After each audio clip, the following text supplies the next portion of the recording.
The air in ICU room 4 was a physical thing. Heavy, thick with the scent of antiseptic cleaner and the low rhythmic hum of machinery that was busy living for the man in the bed. Elena held his hand. David's hand. It felt like a collection of familiar bones wrapped in cool, papery skin. A stranger wearing her husband's wedding ring. Everything was still. The universe had shrunk to the space between the beeping monitors and the steady, percussive hiss of the ventilator. Hiss thump. Pause. Hiss thump. Pause. The sound of his breathing, but not his breath. Jenna, the respiratory therapist, stood near the head of the bed. Her voice was quiet, professional, a sterile instrument in the sacred space. "David," she said, her eyes fixed on his face, "we're just checking your responses again.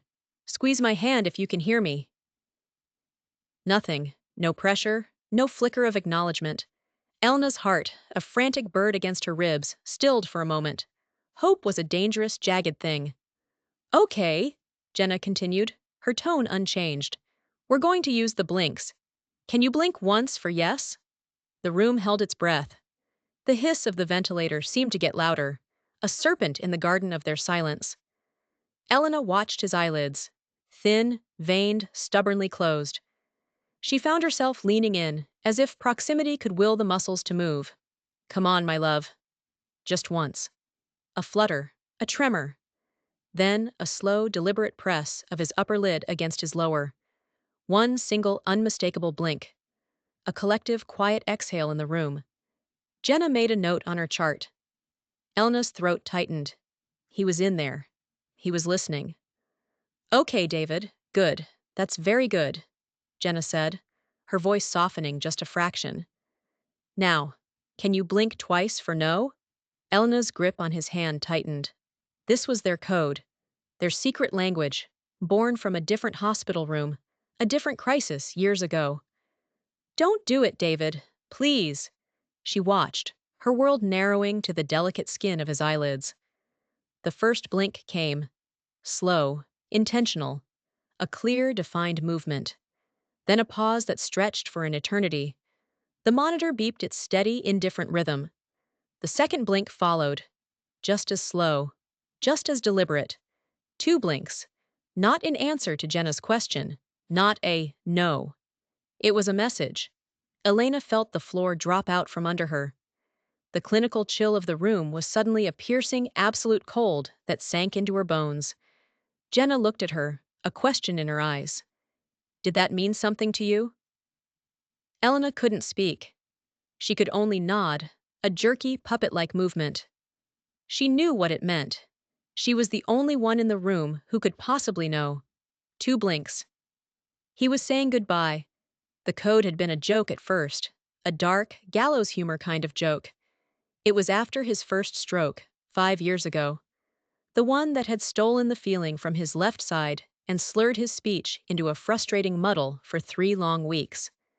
He was in a rehab facility, fighting his way back with a fury that both terrified and inspired her.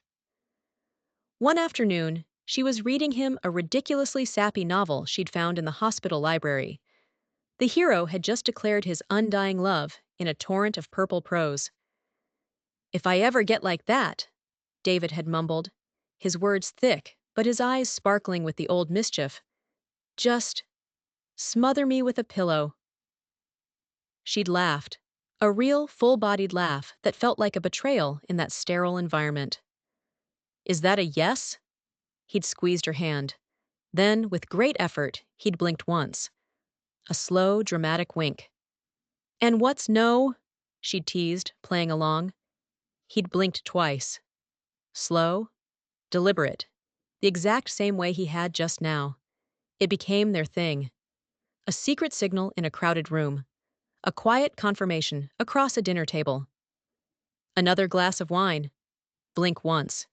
"Are you ready to leave this boring party?" Blink twice. It was a language of love, built in the rubble of a crisis, a testament to their ability to find light in the darkest of places. He'd made a full recovery eventually.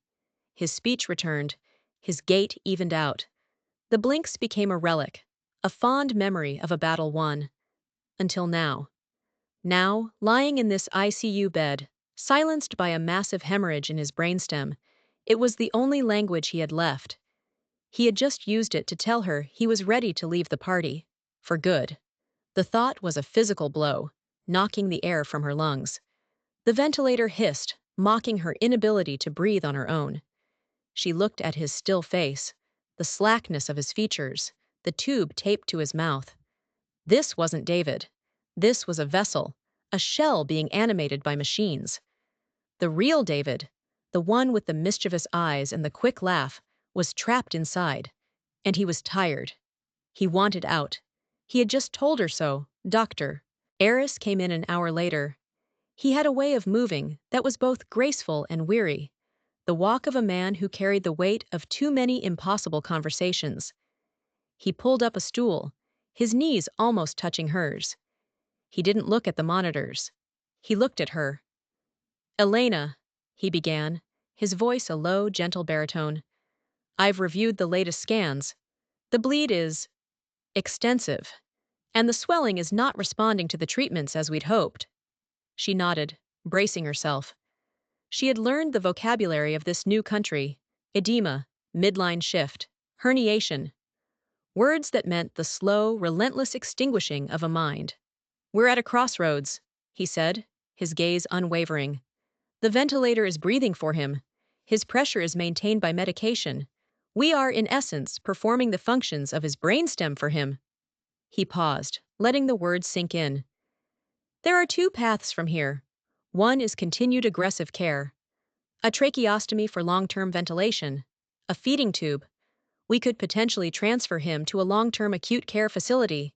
But, and I need to be very clear about this, the chances of a meaningful recovery, of him ever waking up, of him being David again, are infinitesimally small. We would be sustaining his body, not his life as he knew it. Elena's mind flashed back to David in the garden, covered in dirt, grinning as he held up a ridiculously misshapen carrot. His life as he knew it. The other path, Dr. Aris said, his voice even softer, is to acknowledge that his brain has suffered an injury from which it cannot heal. It's to shift our focus from prolonging his biological functions to honoring his comfort and his dignity. It means discontinuing mechanical ventilation. There it was. The word, the choice, the end. It wasn't a surprise. She had seen it coming, but hearing it spoken aloud gave it a terrifying solidity. He communicated, she whispered, the words scraping her raw throat.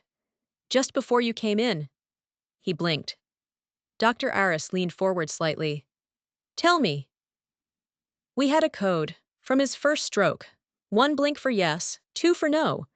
But we used 2 blinks for something else, too. For goodbye.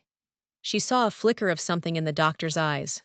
Not pity, understanding. And what did he do? He blinked twice, she said, and her voice finally broke. The tears she had been holding back began to fall, hot and silent. He blinked twice. Dr. Aris was quiet for a long moment. The hiss thump of the ventilator filled the space between them. The decision is yours, Elena, he said finally. You are his legal surrogate, but it sounds to me like he's already made it. Later that afternoon, a nurse named Marcus brought in a communication board. It was a simple laminated piece of plastic, a grid of letters, and a few common words. Pain, yes, no, tired, love. Sometimes, if they have enough control, they can look at the letters, he explained, his voice kind. Spell things out. It's a long shot, but it's worth a try. Elena held the board in front of David's face.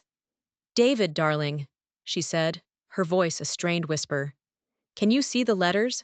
Can you try to spell something for me? His eyes were open, but they were unfocused, staring at a point on the ceiling somewhere beyond the board. The life in them seemed distant, like a star that had burned out years ago, its light only just reaching them. Look at the letters, honey. Can you look at the E for Elena? She waited. The clock on the wall ticked, each second a tiny hammer blow against her heart. A flicker. His gaze shifted, drifting downwards. It swept past the top row of letters, a slow, aimless pass. "That's it," she encouraged, her hope a painful, foolish thing. "That's it, David. Just find the letter." His eyes landed on the H and stayed there. "H?" she asked. "H for hello? Or help?" Her heart seized on the word. Help! Was he asking for help? Had she misunderstood everything? She moved the board slightly. "Okay, David, you're on H. What's the next letter? Show me the next letter." His eyes didn't move. They remained fixed on the H, but the focus seemed to dissolve. The light in them dimmed again. He looked vacant. Then, his eyelids fluttered and closed. Exhaustion, frustration welled up in her, hot and bitter. It was like trying to tune in a radio station from a million miles away, catching a fragment of a song through a storm of static. H. Help? Home? Heart? Heaven? Or was it just a random, meaningless stop on a journey to nowhere? She put the board down, the plastic clattering against the bedside table. The sound was unnervingly loud in the quiet room. She had been so certain. The two blinks had felt like a key turning in a lock. A final, clear message. Now, there was just this single cryptic letter. An H that could mean anything. Or nothing at all. The certainty she'd felt after her conversation with Dr. Aris began to fracture, tiny cracks spreading through her resolve. What if she was wrong? What if he wasn't saying goodbye, but pleading for her to fight? The ventilator hissed its steady, unhelpful rhythm. The silence that followed was full of doubt. The family arrived like a weather system, blowing in from out of state with a flurry of luggage, anxiety, and conflicting opinions. David's brother, Michael, was first. He was a man built of bluster and fierce, protective love. He saw the ventilator, the IV lines, the pale figure in the bed, and his face hardened into a mask of denial. "He's a fighter," Michael declared, his voice too loud for the hushed ICU. "He beat the last one. He can beat this." Elena didn't have the energy to argue. She just nodded, a hollow gesture. Then came Sarah, David's younger sister, a gentle soul who practiced Reiki and spoke about energy fields. She lit a stick of incense until a nurse quickly and kindly told her it wasn't allowed. She hummed softly in the corner, trying to realign his chi. Elena's own children, grown and with families of their own, were a study in contrasts. Her son, Liam, was practical, a mirror of his father's engineering mind. He wanted to see the scans, understand the data, the probabilities. Her daughter, Chloe, was all heart, her face puffy from crying. She just wanted to hold her father's hand and tell him stories. The room, once a quiet sanctuary of two, was now crowded. Full of love, yes, but also full of noise, full of expectations, full of people who hadn't seen the blinks. Dr. Aris explained the prognosis, Elena said, trying to keep her voice steady as they gathered around her. He said a meaningful recovery is highly unlikely. "Unlikely isn't impossible," Michael shot back immediately. "There are miracles every day. We can't just give up." "Is it giving up, or is it letting go?" Sarah whispered from her corner. "His spirit might be ready to move on." "That's nonsense," Michael scoffed. Elena held up a hand. He talked to me." The room fell silent. All eyes were on her. "He blinked," she explained, her voice trembling slightly. "He blinked twice. That was our signal. It meant—" She couldn't say the word. "It meant no," Liam finished for her, his voice quiet and logical. He was answering a question? "No," Elena said, shaking her head. "It was more than that. It meant goodbye." A wave of disbelief washed over the room. "Mom, you're exhausted," Chloe said, her voice thick with sympathy. "You might have misread it. He could have been having a spasm." "It wasn't a spasm," Elena insisted, her voice gaining a sharp edge of frustration. "It was deliberate. I know him. But to just give up based on that?" Michael's voice was incredulous. "Two blinks? Elena, we have to try everything. A tracheotomy, whatever it takes. We owe him that fight. They didn't understand. They weren't there. They didn't see the finality in his eyes, the weariness in that simple, profound gesture. They saw a man attached to machines, a body that was still warm, a heart that was still beating. She saw a prisoner signaling for release. The battle lines were being drawn right there, at the foot of David's bed. A war between fighting on and letting go, with her caught in the devastating crossfire. The man who had always been her anchor was now the storm. The next attempt at communication descended into chaos. It was Michael's idea. He was desperate, clinging to any sliver of hope, and he'd latched onto the story of the communication board. "Let's try it again," he insisted, his voice ringing with forced optimism. "He's had time to rest. Maybe he's stronger now." Elena felt a deep weariness. She knew it was futile, but to refuse would be to declare her hope dead, a truth she wasn't ready to voice to his family. She held the board up again. Marcus, the kind nurse, stood with them this time. "David," Michael said, his voice booming slightly. "It's Michael, your brother. We're here for you, buddy. We're going to fight this with you. Can you show us you're with us? Blink once for yes." They waited. The ventilator pumped. The monitors beeped. Nothing. "Come on, Dave," Michael pleaded, his voice cracking. "Just one blink." Then a flutter. His eyelids trembled, a series of rapid, uncontrolled movements, a spasm. "There!" Michael yelled, pointing. "He's trying! He's trying to say yes!" "That looks like a muclonic jerk," Marcus said gently. "It's likely an involuntary reflex from the brainstem injury." Michael's face fell, but only for a second. "No, let's try the board. Put the board up." Elena held it steady, her hands trembling. "Okay, Dave," Michael said, his face close to his brother's. "Spell it out for us. What do you want to tell us?" David's eyes roved, unfocused. They drifted across the letters, landing for a moment on T, then sliding over to F. There was no intent, no purpose. It was a marble rolling on a tilted floor. Then, his eyes seemed to catch on something. They stopped. On the letter H. Again. "H!" Michael exclaimed. "He did it again! H! He's asking for help! See? I told you! He wants us to help him!" He turned to Elena, his face triumphant. "He's not saying goodbye. He's asking us to fight!"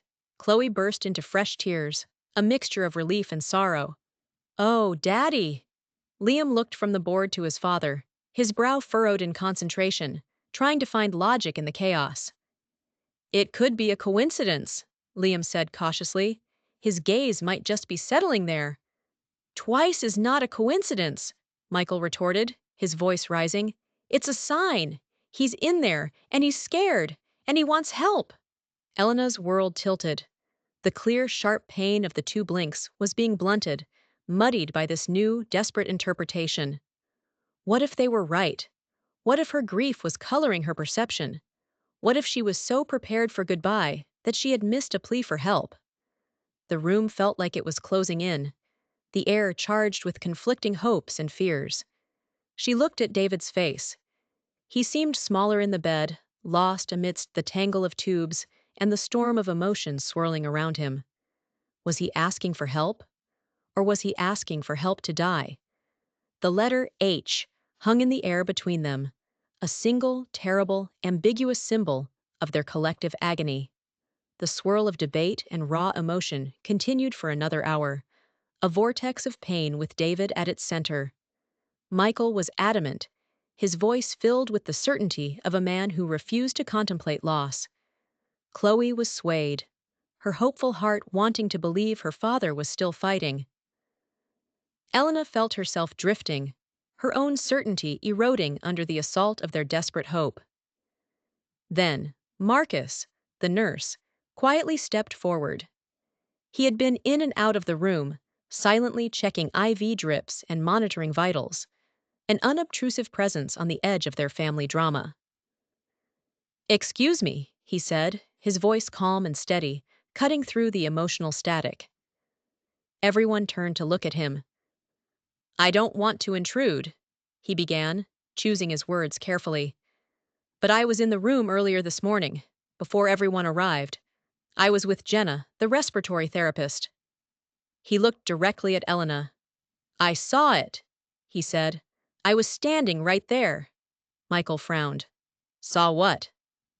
The blinks, Marcus said, turning his gaze to Michael, but his words were for everyone. Jenna asked for one blink for yes, and he did it. It was clear. Then she asked for two for no. He paused, letting them all focus on the memory. He blinked once, then he waited a full second, and then he blinked again. It wasn't a spasm. It wasn't a reflex.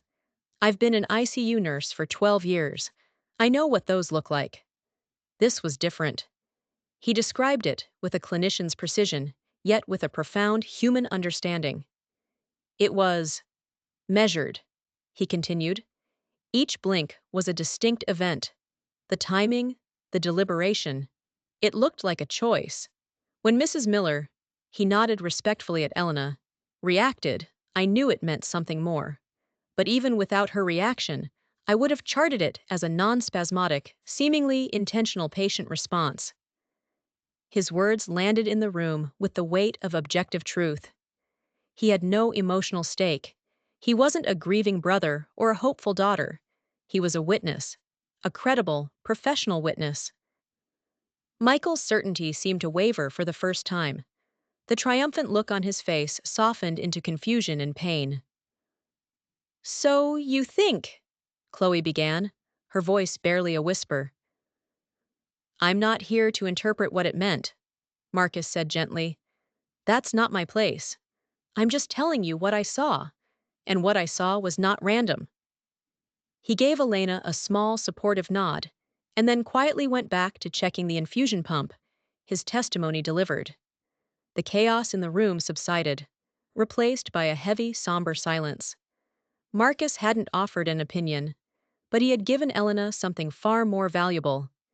He had given her back her certainty. He had taken her private, painful interpretation and validated it with the clear, unbiased light of his experience. The two blinks were real. They were intentional, and she was not wrong.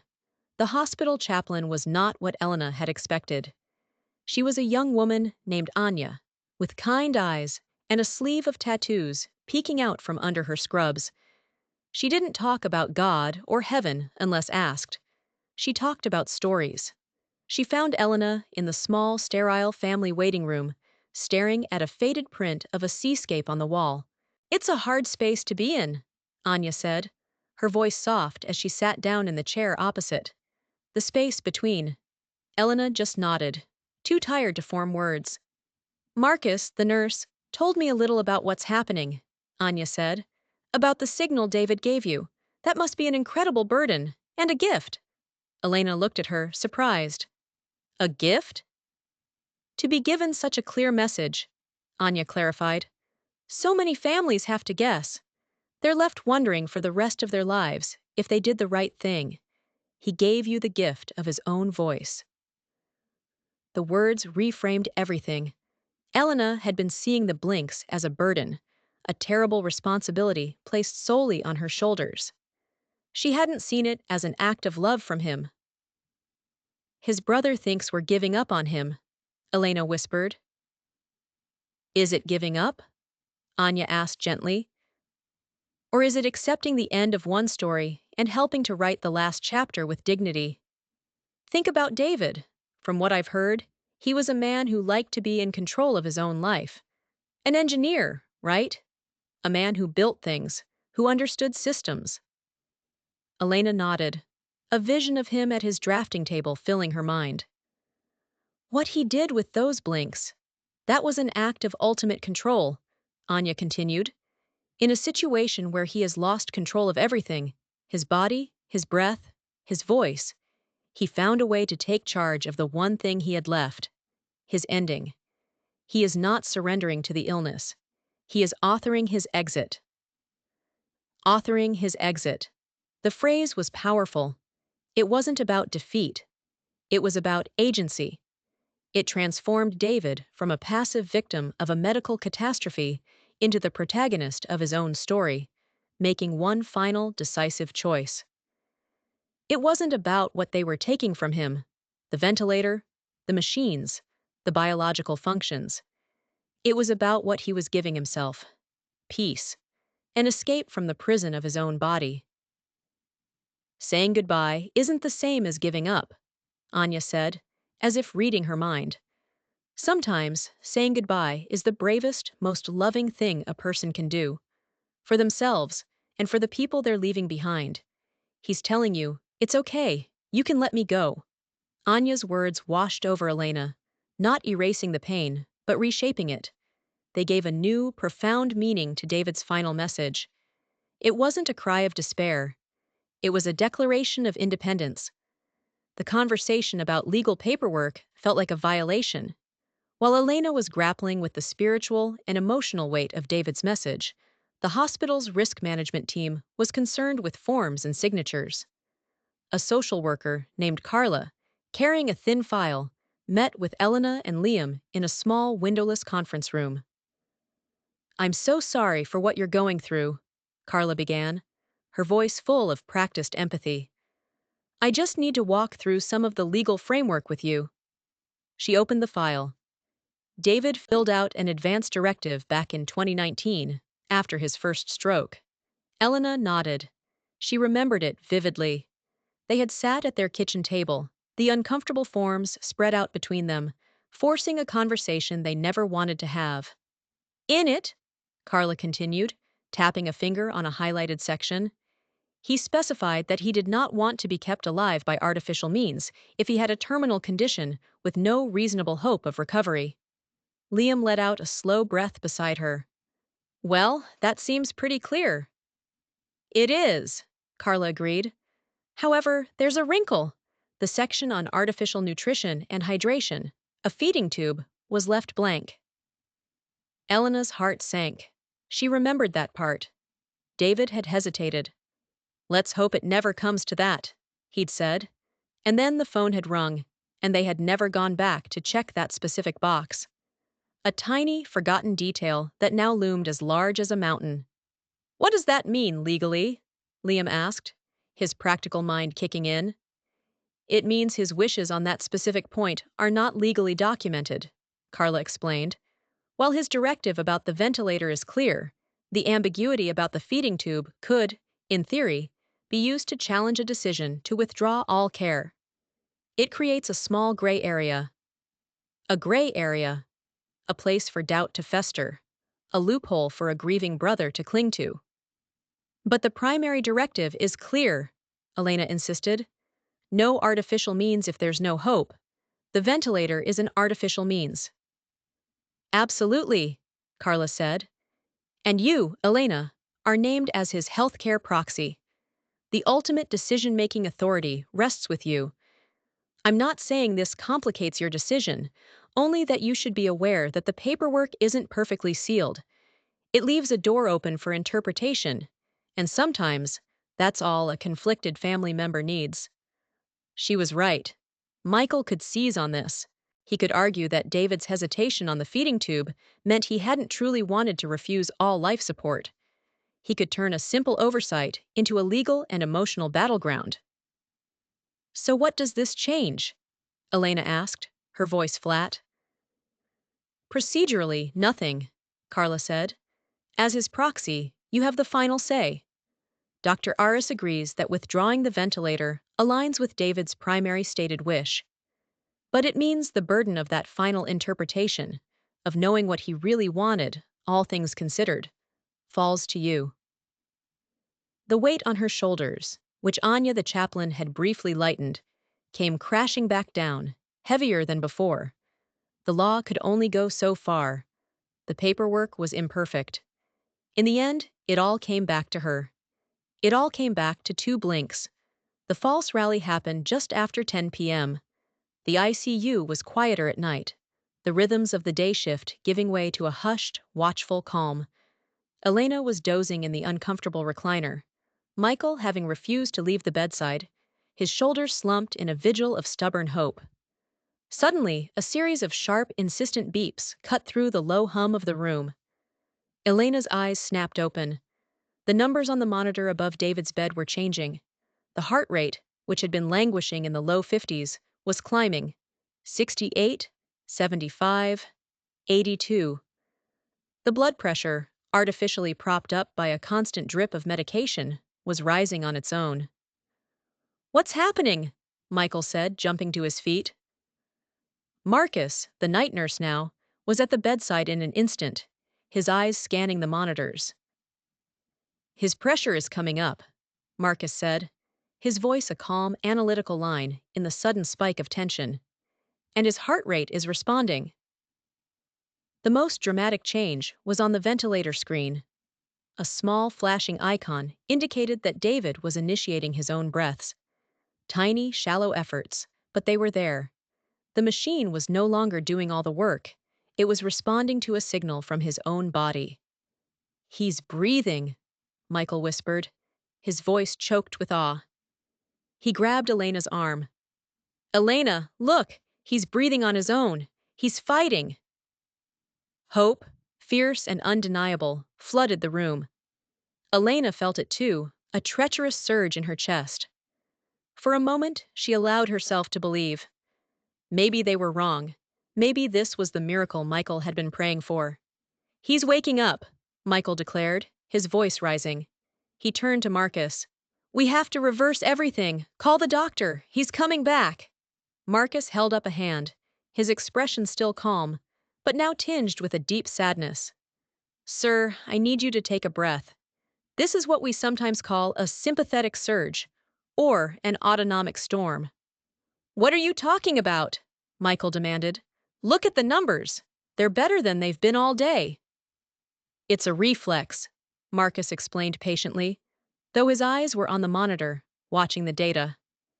As the higher functions of the brain shut down, the brainstem can sometimes misfire. It sends out a flood of adrenaline. It looks like a rally, but it's not purposeful. It's an electrical storm in a dying system. It's not sustainable. "I don't believe you," Michael said, shaking his head. "You're just trying to manage our expectations. He's right here. He's fighting." As if on cue, David's back arched slightly, a spastic, involuntary movement. His arms, which had been limp, tensed. "See?" Michael cried. But Elena saw what Marcus saw. It wasn't a purposeful movement. It was a grimace. It was a body reacting, not a person returning. The breathing was shallow and erratic, a sputtering engine, not a smooth hum. The surge was already starting to fade. The heart rate, which had peaked at 85, was now drifting back down. 79, 74, 68. The self-initiated breaths became farther apart, then stopped altogether. The brief, chaotic storm was over. The numbers on the monitor settled back to their grim baseline. The ventilator resumed its steady, lonely work. The silence that fell was more profound than before. The hope that had flared so brightly had consumed all the oxygen in the room, leaving behind a vacuum of despair. Michael stared at the monitor, his face ashen. The illusion had been shattered, cruelly and completely. This wasn't a rally. It was an echo, the last fading signal from a ship that had already sunk beneath the waves. After Michael, defeated and hollowed out, finally went down to the cafeteria for coffee, Elena was alone with David again. The room was quiet. The false rally had left a strange, empty ache in the air. She pulled her chair close, her knees brushing against his bed.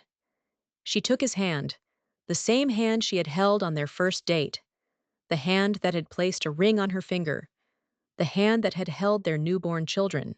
The doubt, which had been a raging fire, was now just a pile of smoldering embers. But it was still there. She needed to be sure. Not for Michael, not for her children, not for the doctors. For herself. She needed to hear it from him one more time. "David," she whispered, her voice for him alone. "It's just me now." She leaned in close, her lips near his ear. "Everyone is gone. No machines, no questions. Just you and me, like it's always been." She took a shaky breath. "I need you to tell me again. I need to be absolutely certain. I will fight for you, my love.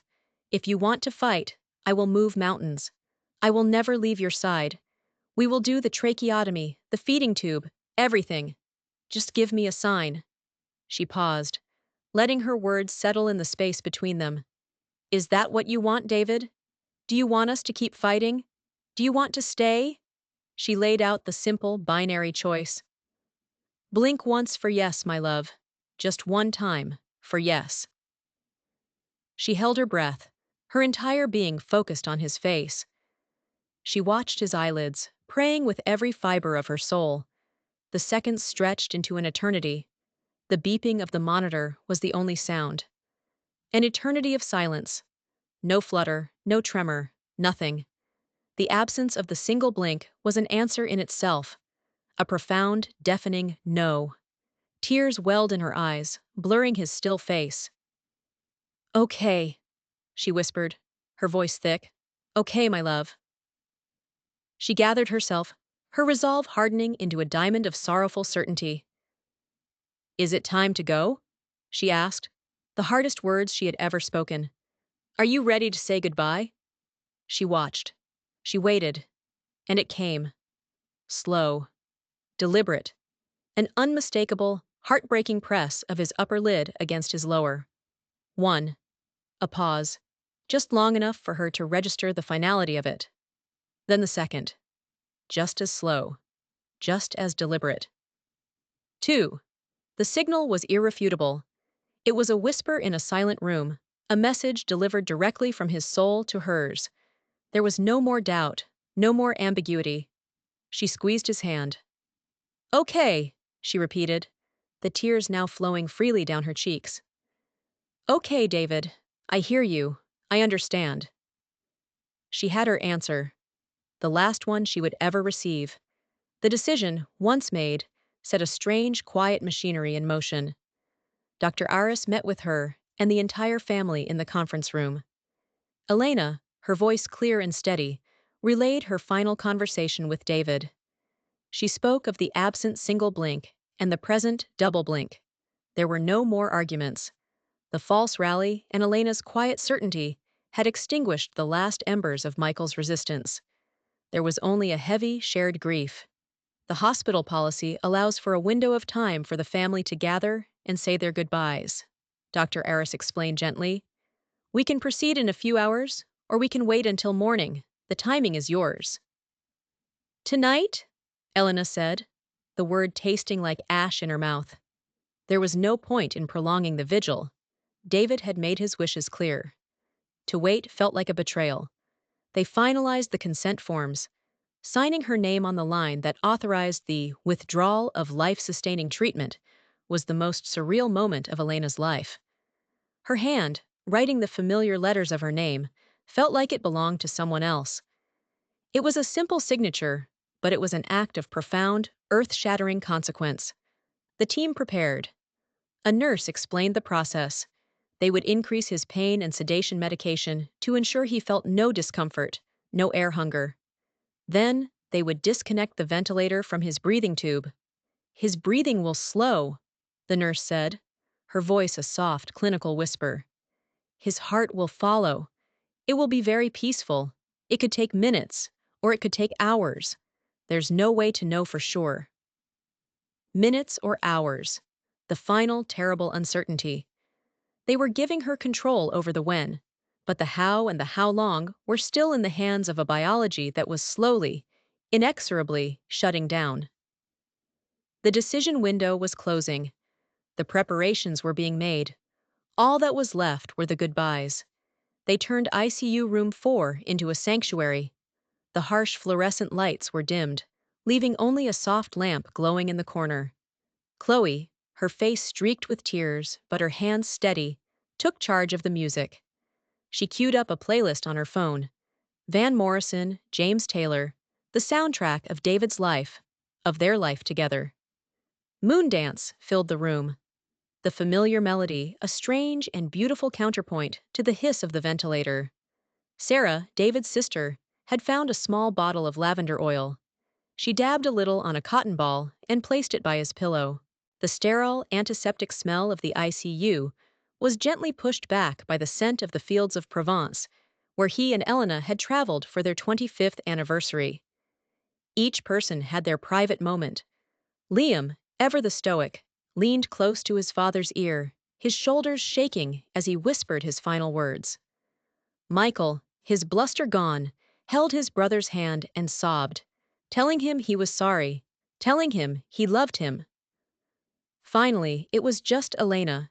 She sat on the edge of the bed, the way she had 1,000 times at home when one of them was sick. She smoothed his hair, the silver strands soft against her fingers.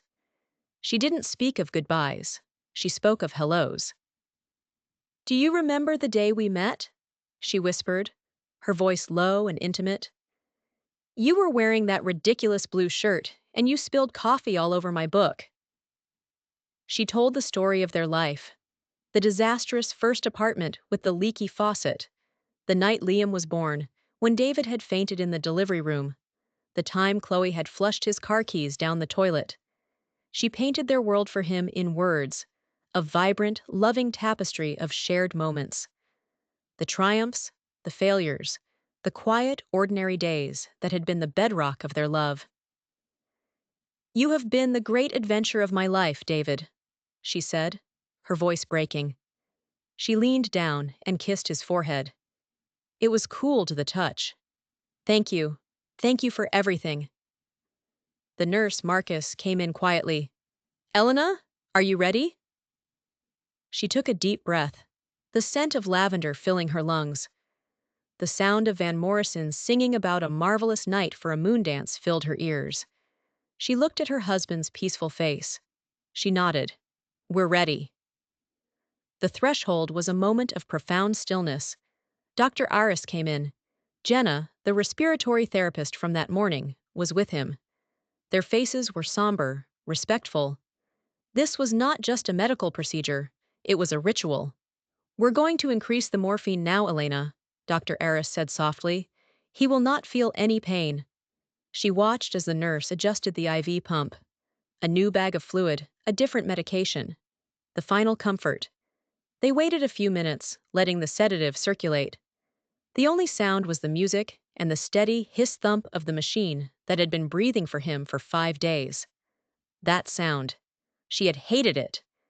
Now, the thought of it stopping was terrifying. It was the rhythm of his life, however artificial. Its silence would be the sound of his death. Jenna moved to the head of the bed. Her hands, so professional and sure, went to the thick plastic tubing that connected the ventilator to the endotracheal tube in David's throat. "I'm going to disconnect the circuit now," she said, her voice barely audible. Elena held David's hand. She squeezed it tightly, trying to pour all the love, all the years, all the sorrow through her touch. Jenna twisted the plastic connector. There was a soft click, a final gentle hiss of escaping air. And then, silence. The machine was off. The relentless, rhythmic noise that had filled the room for days was gone. The silence it left behind was immense. It was a physical presence, a heavy blanket that smothered all other sound. In that vast, terrifying quiet, David took a breath. It was a small, shallow gasp, a tiny, reflexive effort. Then another, several seconds later. His body, on its own, was still trying. Elena watched his chest, her heart pounding in time with his slow, fading breaths. Each one was a gift. Each pause between them was an eternity. The room was perfectly still. Everyone, the doctor, the nurse, his family, stood as silent witnesses. The breaths grew farther apart. The pauses grew longer. She leaned her head against his shoulder, her cheek on the thin cotton of his hospital gown. She could feel the faint, faltering rhythm of his heart against her. Thump, thump, thump. Slower. Thump. Softer. The last shallow breath eased out of him, a sigh so quiet she almost missed it. And then there were no more. The silence was no longer an absence of machine noise. It was absolute. The quiet that followed was different. It wasn't the silence of waiting. It was the silence of after. The world had been cleaved in two. the time before the ventilator stopped, and the time now. Elena didn't move. She kept her head on his chest, her hand in his. His skin, which had been cool, now seemed to be losing its residual warmth. She tried to memorize the feel of his hand, the weight of it in hers, the familiar shape of his knuckles. A desperate attempt to stop time, to keep this last physical connection from fading. Dr. Aris listened with his stethoscope for a long, respectful moment, then straightened up. He gave a small, solemn nod, the official clinical confirmation of what her heart already knew. The nurses moved with a quiet, practiced grace. They disconnected the IV lines, removed the tape from his face, their movements gentle and reverent. They were transforming him back from a patient into a person. Elena felt a strange sense of detachment, as if she were watching a scene from a movie.